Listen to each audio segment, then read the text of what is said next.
It's been a wonderful morning already. It's a beautiful day, and to have been encouraged the way that we were this morning in Philip's talk, and then being able to partake together in the Lord's Supper, and then had such a wonderful Bible study in the lecture hall with Brian, and then to engage with you this morning and the things that we've been able to do already, the prayer, the scripture reading, the singing.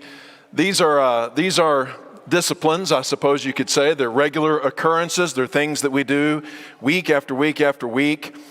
But if your heart's right and you keep remembering why it is that we do the things that we do, I mean, really at the heart of it, why it is that we do what we do, that keeps it fresh and ever new.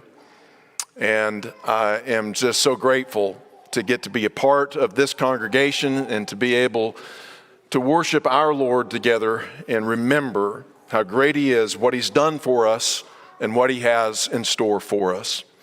Well, this morning I want to talk to you about the greatest commands. And I want to begin that by simply pointing out the observation that when a group of people, and it doesn't matter whether you're talking about a family, whether you're talking about a congregation, a business or a workplace, or a nation for that matter, where there's a compelling vision and a binding ethos, there doesn't have to be too many rules, does there? When everybody knows what it is that we're trying to accomplish and everybody has a passion about that, then things just seem to kind of work together. Everybody finds their place and they're working in harmony toward that desired goal. And you don't need a whole lot of rules, regulations, and things stipulating this, that, and the other in order for the organization to function well. In fact, one of the things that I've noticed with families, and sometimes when people ask me my advice for whatever reason about dealing with their children coming up, one of the things that I often point out is that too many households have far too many rules. You need to have a few simple, basic, principle-oriented rules that are enforced with almost absolute tyranny. And if you do that, you will find that there's just not much need for a whole lot of other rules. Everything, when the fundamentals are in place, all the other things sort of find their place. And one of the ways that you can tell that a group, a family, a household, an organization, a country is losing its way is when it becomes necessary to multiply laws. I've mentioned before that I looked up on Google a few years back, how many laws are there in the United States of America? And the answer to that is that nobody knows. There are too many laws, too many ordinances, too many regulations to count. And nobody even could come up with a number of how many rules are necessary to bind together this nation of people. And the Judaism that Jesus lived in, that is the religious and national atmosphere of which Jesus was a part, was kind of the same way. We know that God had given Israel two overarching commandments: love the Lord your God with all you've got and love your neighbor as yourself. And then that was kind of delineated out in the 10 Commandments, with the first table of that law focusing on how to love the Lord your God, and the second half, how to treat your neighbor in a loving way. And then that was spelled out in some more specific case laws, primarily in the book of Deuteronomy, for instance, as well as some religious ceremonial laws in the book of Leviticus. But in all, there were about 613 commandments or laws or rules that Israel had to follow. But over the centuries, the scholars of the law kept adding to that, if you will, kept commentating on it until the body of rules and requirements and traditions and laws that Israel functioned under were kind of like ours, too numerous to count. And I think one of the things that made Jesus so compelling was when he would be asked questions about those laws that the people were debating, and whether they were the Pharisees, the Sadducees, the Essenes, whoever it was, and all of their various groups and subgroups, when they would come to him with their complex questions about the law, Jesus had a way of sort of cutting it down to the heart of the matter. And in Matthew, the 22nd chapter, we see that in a number of conversations that Jesus has with several people. First, the Pharisees come to him with this big question about paying the imperial tax to Rome and whether it was lawful to do that or not. And you remember that that's where Jesus asked them to give him the coin. And he said, whose inscription is on it? And they said, Caesar's. And he said, render unto Caesar the things that are Caesar's, and to God the things that are God's. And there was a sort of a profound simplicity in that answer.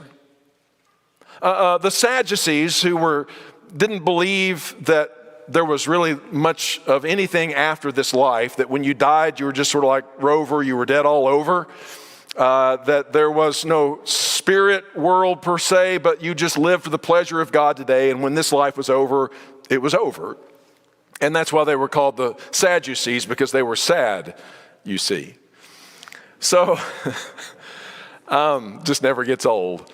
So they came to him with this question, and they said, well, Jesus, say a brother is married to a wife, a man is married to a wife, and he dies. And the law of Moses had this thing called a levirate marriage, where if a brother died and he did not have any offspring, then the next oldest brother was supposed to marry his widow and bring up children in his name so he wouldn't be cut off in the lineage of Israel.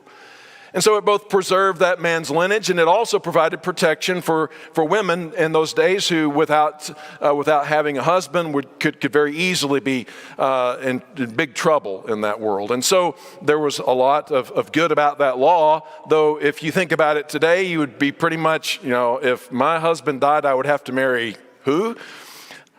But the next oldest brother would marry the widow. And they said, okay, given that law, what if this man dies and she marries her brother-in-law, and then he dies, and then she marries the next oldest brother, and then he dies, and then she marries the next oldest brother, and then he dies, and she marries the next oldest brother, you think it's old listening to me. Imagine being Jesus listening to this story, that they're giving them this hypothetical, and it goes on to 7 brothers, and they all are married to her, and they all die, and they say, well, whose shall she be in the resurrection? And Jesus says, well, you make a mistake because you don't understand the power of God, you don't understand the nature of the life to come, and you certainly don't understand that as the scripture says, God is the God of the living. He is the God of Abraham, Isaac, and Jacob, not the God of the dead. And so, yes, there is life that goes on, and you don't need to worry about your little scenarios like that to try to trip people up. Just have greater faith and confidence in God and in the power that He has to take care of things that you can't quite work out in your own thinking. And people were just really drawn to this sort of, again, profound simplicity of Jesus. But then another person came up to Jesus, this time a lawyer, and thought, well, I've got a question that I really want to ask Jesus that maybe will stump him. And so he had silenced the Sadducees, so the Pharisees got together, and one of their experts in the law tested him with this question. He said, teacher, which is the greatest commandment in the law? Now, this is something that happened in different ways a couple of times, or maybe more times than that in Jesus' ministry, but they always wanted to find out from any rabbi what he thought was the point of it all, what was really the heart of the matter, what was the most fundamental commandment, or what was at the top of the hierarchy of importance in all of the laws of God. And so Jesus replies to this man's question this way. He said, well, it's love the Lord your God with all your heart, with all your soul, with all your mind. This is the first and the greatest commandment. And then he goes on and says the second is like it. So the man asks, well, what was the first? And Jesus says, no, I'm going to give you the first and the second. And I don't think that Jesus is necessarily even saying here that, well, there's number one and then there's number two, but it's like more sequential. The great commandment comes with 2 parts. There's a vertical aspect to it and it's a horizontal aspect. Because you see, you can say all day long that you love God and nobody knows. Are you telling the truth or not? But the way you treat those who are made in the image of God is something everybody can see. And John in the New Testament would later say, the fact of the matter is, you can say you love the Lord your God, but if you don't love your neighbor, you're really lying. Because your neighbor's made in the image of God. And if you don't love him, who you can see, how can you even claim to love God who you have not seen? So Jesus says, I want you to understand that right along there with the love of God comes the second commandment that dovetails into it, and you can't have the one without the other. You love your neighbor as yourself. You love your neighbor as yourself. And then he adds, all the law and the prophets. Now, that was sort of the Jews' way of saying the Old Testament, from Genesis to Malachi. All of the things that Moses wrote, all of the things that the prophets wrote about, all of that comes together. He says, when you take all of that together, on these two commandments, loving God and loving your neighbor is what causes all of them to cohere. All of them hang, all of them dangle from, all of them are connected to, all of them are rooted to, and without those two, none of the rest of them really matter.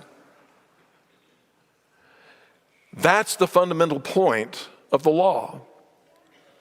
So what Jesus had taught them about this, looking back on the law of Moses, is also what he taught his disciples looking forward to the new covenant that would apply in the church, the part that you and I are connected to today. He taught the same sort of simple approach to thinking about what it means to be a servant of God, a child of God. And he does it in an amazing way. And I want to now look in John, the 13th chapter, where a section of scripture that's really my favorite. It's the night before Jesus is betrayed, and he's gathered together with his disciples, with the 12. It's where he washes their feet and does all of that. And then Judas is going to go out and betray him. And then he'll be arrested, tried, and executed the following day. And so he's gathering the disciples together and sort of imparting to them his last words, the things that he wants them to remember above all else. And one of the things that he does is he sits down with them to observe the Passover meal. And he says, in this Passover meal, I know that what we as Jews for centuries, for millennia have done is we've eaten this, and we've done so in remembrance of the great event in which God set us free from slavery in Egypt, crossed the Red Sea, and ultimately brought us into the promised land and made us a people, made us a nation.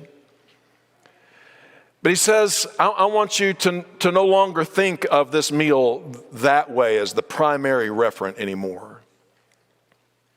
Instead, I'm going to bring it all into focus on me.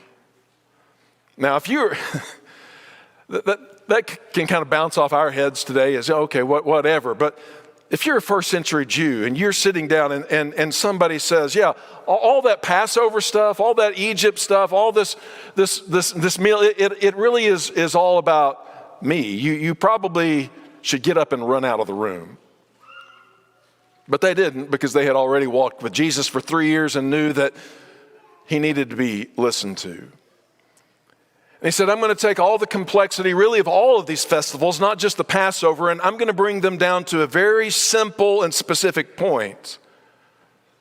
This bread represents my body, my flesh, given and broken for the world. And this cup represents the blood of this new covenant that God is making, not just with Israel, but with all of the world. And each time you eat this and each time you drink it, I want you to remember not the Exodus or not even the return from exile, but I want you to remember my death in your behalf. And that's why we do what we do each week when we come together and we partake of these elements and we eat and drink and we remember Jesus. But then after having given them a new feast, He does the same thing Moses did after he had given them the feast of Passover. Moses then went up and gave them the law. And Jesus gave us the new Passover, the new feast that we participate in, and then he gives us the new law, the law of Christ. And here's the way he says it to them in John chapter 13, beginning in verse 33. He said, "A new commandment I give you." And they're probably sitting there thinking, well, we already had the 613 plus all the things that the rabbis have added to that. So let's get out our pens and papers and let's add a few more to this. And Jesus says, no, I'm not making this more complicated. I'm making it far more simple. A new commandment that I have for you is this: love one another. Love one another. That's the new commandment that I'm laying down for you, just as I've laid down my life for you and symbolized in the supper that you eat. Now, I just want you to take that and then go on, and I want you to love one another. But he's not done yet, because he adds this: as I have loved you, so you must love one another. And I think that was necessary in part in this conversation, because you can imagine the disciples thinking, well, Jesus, you said you're going to give us a new commandment, but really there's nothing new about that. The Old Testament told us to love each other. And Jesus is saying, yeah, I'm not really giving you anything new in kind, but I'm giving it a newness of depth. I'm giving it a profundity and an applicability that I don't think you've ever grasped before. I want you to love one another as I have loved you. Now think about it for just a moment in terms of the people in that room. Matthew was there. And perhaps Jesus could say, now Matthew, do you remember what you were doing when you and I met? And Matthew probably kind of hung his head a little bit and said, yeah, I was a tax collector. I was working for the Roman government that's oppressing our people Israel. I was basically a traitor to our people. And Jesus says, yeah, and what did I do for you? How did I love you? And Matthew would say, well, you said that I could come and follow you. I could be with you. And you would take me in. And we would be of the greatest of friends. And after that, Jesus said, what happened next? Well, I was so elated that I threw a party for you and had all of my tax collector friends, and the sinners came over. And Peter's like, yeah, I remember that. I did not want to go there. And Jesus said, no, Peter, hold on a second. I'm talking to Matthew right now. And Matthew says, yeah, we all came over and we enjoyed being with you, and you were so kind to all of my friends, except you did point out that they were all sinners in need of a physician. But other than that, it was great. And ever since then, I've been following you. Jesus says, that's right, Matthew, and I want you to go and do that for everybody that you meet. And Peter, what were you doing? Well, I was a fisherman. I kind of smelt like it. And I was a sinful man. And the more I spent time around you, the more evident it became that I was not worthy to be in your presence. And I even told you on one occasion, Lord, depart from me, for I am a sinful man. And what did I tell you, Peter? Well, you said, put down your nets and come and follow me, and I'll make you a fisher of men. I'll elevate your status so that people will remember you till the end of the earth. Now, Peter, just go and do what I did for you, for everybody you can. And Nathaniel, do you remember what you were up to? Yeah, I was under the fig tree. I don't know what was going on under the fig tree, but Nathaniel seems to have been a little bit sensitive about that. But nevertheless, Jesus said, yeah, and I called you from there. And when you came along the way, what were you saying to your brother Philip? Oh yeah, I was making fun of your hometown. I was saying all the things about Nazareth, and I actually said, could anything good come out of Nazareth? This guy's from Nazareth? There's nothing in Nazareth. There's certainly no Messiah coming out of Nazareth. And yet, what did I say to you? I said, come follow me. I forgave all of that. And Nathanael says, yeah. And on he could have gone through the list of each and every one of the men in that room of specific things he had done for them and ways that he had shown his love so that they could take that and apply it to others. And then the next day, Jesus was going to do something for them that would take his breath away and all of theirs as well. You see, they were all going to run away. They were all going to betray or deny any association with him. And he would go to the cross and die for their sins. And even after that, even after all he had been through with them, after they had forsaken him, when he rose again, he would call them back to himself and forgive them and commission them anew. And the question that I have for you and for me and for everyone this morning is, how has Jesus loved you? Because even though this story has sort of its objective basis that Jesus died on the cross for the world, there's also that subjective element that every one of us experiences Jesus' death for my sins uniquely and differently. You have a story of how Jesus has loved you, how he's brought you to the place that you are this morning, and all that you've been through and all the ups and the downs, all the disappointment that you have been to him in various ways of your life, all the shortcomings, and all the hardships that he just leaned into your life somehow or another that maybe you can't even describe, but there was something that he said in Scripture or something about him that gave you what you had to have to get through the dark night of your soul. And he's never left you. He's never forsaken you. He's always been there. And no matter how many times you've turned away, when you came back, he was still there, ready to forgive, ready to receive, ready to make you more than you were before. And Jesus says, that's all I'm asking of you, is you take what you've been given and you do that for one another. And you know, when you build something on that foundation, you're building something that can last. Nebuchadnezzar built his empire, and he walked out one day and looked over it and said, look at mighty Babylon that I have by my own power and by my own wisdom built for my own glory. And where is it today?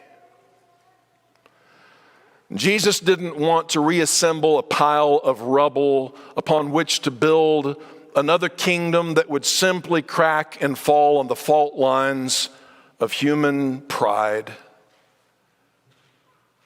But he wanted to build something that would endure for all time and for all eternity. And so, from his wounds, from his hands, from his side, from his thorn-crowned brow, flow rivers of mercy that flow down into the brokenness of our lives and bring us healing and strength and a new heart. And so out of our bellies can flow rivers of living water into the lives of others. It's amazing. But it is important for us then to understand that love is not a mere sentimentality. It's not merely an emotion that we feel. It is rather a decision to seek the highest good and the best interest of others, regardless of how I feel about them in the moment or how much it may cost me. It doesn't count the cost. It doesn't calculate the price. It simply has a settled disposition, a settled determination that I'm going to do what is in your best interest and your highest good as much as I can for as long as I can in every circumstance. That is the meaning of the love that Jesus has shown us. It's a love that has a content within it, is what I'm saying. Now, that doesn't mean, therefore, that there aren't rules and regulations and procedures that are a part of what it means to be the family of God, the church, or a follower of Jesus. But that isn't the heart of it. Because where there are many laws, there are many loopholes. And people ask me all the time questions like this. Is it a sin to do X, Brother Kelly? Brother Kelly, is it a sin to do Y? And often what is implied in that kind of question is that I've figured out what it is that I want to do, and I've kind of know my Bible well enough to sort of realize that there's something in there that kind of seems to prohibit that. But, you know, Brother Kelly, you've studied the Bible a lot, so maybe you know a workaround. There's probably a loophole that you can help me to still get what I want in this. And in all of those kinds of questions, there's never a thought of how is this helping me get closer to God, but it's always about how can I get closer to sin. And a far better question than is it a sin is what does love require of me? What does love require of me? Because while I may not always know what the rule in this given situation is, especially when it comes to relationships, I almost always know the answer to this question. The laws have their loopholes and the principles have their workarounds, and there's always wiggle room, but when I see Jesus on the cross dying for my sin and him saying, I want you to go love others as I have loved you, it's really hard to miss the point. And so I don't always know what the rule is, but I rarely fail to recognize what love requires. So Paul explains this for us in Romans 13 when he says, let no debt remain, speaking to Christians, let no debt remain among you, except the continuing debt to love one another, for whoever loves others has fulfilled the law. You see, I can do everything that the law of God requires if I am genuinely, as Jesus loved me, loving others. The commandments, he goes on to say, you shall not commit adultery, you shall not murder, you shall not steal, you shall not covet, and whatever other command there may be. Any law that you can come up with, whether from God or from men, can be summed up in this one command: love your neighbor as yourself. Likewise, Logan read for us earlier this morning from 1 Corinthians 13 about the characteristic of love and how it seeks, again, the highest good, the best interest of the other person. And that passage goes on to tell us that love lasts forever. It is the one thing that endures after everything else has gone away.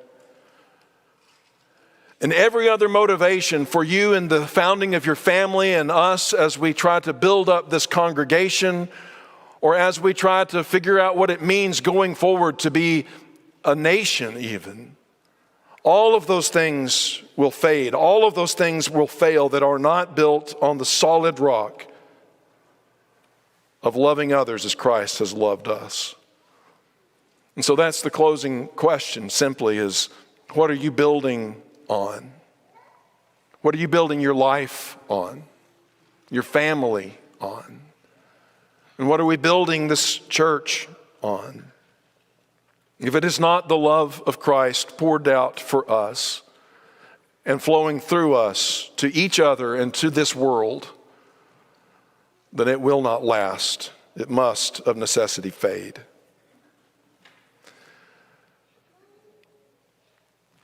The love of Christ is greater than all things, and it will endure when everything else has faded away. If you're not building your life on that foundation, upon that love for you, then that's what we want to do this morning, is extend his invitation just like he did to Matthew, just like he did to Philip and to Peter, and to each one of us here who have come to Christ. He is inviting you as well to come to him, compelled ultimately by his love for you, what he's done for you. He'll receive you to himself, forgive you, make you whole, and equip and strengthen you so that you can begin to pour out your love. The love that he's pouring in can flow through you into the lives of others. If we can help you this morning to come to him and to understand and to live in the light of this one great commandment that both summarizes what God was always after in the old and what Jesus says is the basic principle of the new, then we encourage you to come while we stand and while we sing.